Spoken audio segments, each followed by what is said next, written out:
भारत के आम लोग एक समय पर चाइनीज आइटम्स को बॉयकॉट करने के बारे में सोच भी लें, लेकिन जो हमारे देश के बड़े बड़े ट्रेडर्स हैं, इंपोर्ट एक्सपोर्ट करने वाली बड़ी बड़ी कंपनीज हैं, ये जब तक नहीं सुधरेंगी तब तक जमीन के ऊपर कोई भी फर्क देखने को नहीं मिलेगा। क्योंकि अब क्या हो रहा है कि चाइना से बल्क में सामान को इंपोर्ट करवाकर उसको भारत में रीपैकेज किया जा रहा है, रीअसेंबल किया जा रहा है और फिर भारत की मार्केट में बेचा जा रहा है। कस्टमर को पता ही नहीं चलता कि कौन सा सामान मेड इन चाइना है और कौन सा असल में भारत में बस असेंबल किया गया है या फिर रीपैकेज किया गया है। अब एक ऐसी छोटी सी चीज है जिसको हम बहुत ही आसानी से भारत के अंदर भी मैन्युफैक्चर कर रहे हैं, लेकिन फिर भी हमारे ट्रेडर्स 2-4 पैसों के मार्जिन के लिए देश का इंपोर्ट बिल हर साल बढ़ाते ही जा रहे थे।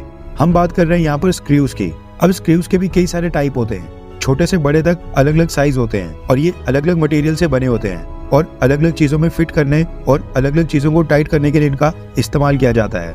अब आप खुद ही सोचिए कि भारत के अंदर स्क्रूज की मैन्युफैक्चरिंग तो हो रही थी, लेकिन भारत के ट्रेडर्स फिर भी इनको विदेशों से इंपोर्ट कर रहे थे। भारत सरकार के डेटा के मुताबिक साल 2022 से 23 फाइनेंशियल ईयर में भारत ने स्क्रूज, नट एंड बोल्ट के इंपोर्ट के ऊपर $827 मिलियन खर्च दिए थे, यानी तकरीबन 6,880 करोड़ रुपए हमने स्क्रूज को इंपोर्ट करने के ऊपर ही खर्च दिए थे। और ये बहुत ही बड़ा अमाउंट है जो कि हर साल लगातार बढ़ते जा रहा था। आप खुद ही सोचिए कि हम यहाँ पर मेड इन इंडिया के तहत प्लेन्स की मैन्युफैक्चरिंग भारत में लाने की बात कर रहे हैं और दूसरी तरफ हम स्क्रू जैसी एक छोटी सी आइटम विदेशों से इंपोर्ट कर रहे थे। ऐसे में भारत सरकार ने स्क्रूज के इंपोर्ट के ऊपर पूरी तरह से बैन लगाने का फैसला किया है। वर्ल्ड ट्रेड ऑर्गेनाइजेशन के रूल्स के अंडर रहते हुए भारत सरकार को रोक लगानी थी और वैसा ही कुछ भारत सरकार ने कर लिया है। रेफरेंस के लिए आपकी स्क्रीन के ऊपर आर्टिकल का स्क्रीनशॉट है। रिपोर्ट के मुताबिक भारत सरकार ने स्क्रूज के इंपोर्ट के ऊपर बैन लगा दिया है।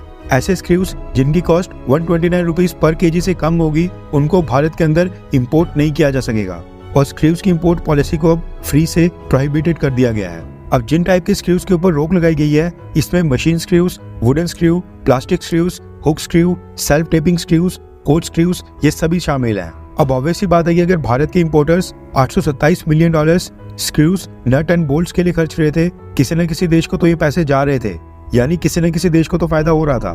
तो ऐसे देश जिनसे हम ये स्क्रूज, नट और बोल्ट परचेज करते थे वो है France, China, Australia, Bangladesh, Brazil और बेल्जियम। अब इन सभी देशों को भारत से ऑर्डर्स कम मिलेंगे और हम $827 मिलियन में से एक बहुत ही बड़ा हिस्सा बाहर जाने से बचा पाएंगे। भारत सरकार का कहना है कि उन्होंने ये बैन इसलिए लगाया है ताकि लोकल मैन्युफैक्चरिंग करने वाली कंपनीज को बेनिफिट हो और कंपनीज भारत में screws, nut and bolts manufacture करें और यहाँ पर मैन्युफैक्चर करके भारत से दुनिया को एक्सपोर्ट करें। खैर, क्या आप अभी भी अपनी डेली लाइफ में चाइनीज प्रोडक्ट्स को बॉयकॉट कर रहे हैं? हाँ या फिर ना? ये सब आपको सामान परचेज करते समय याद नहीं रहता है? नीचे कमेंट करके जरूर बताएं।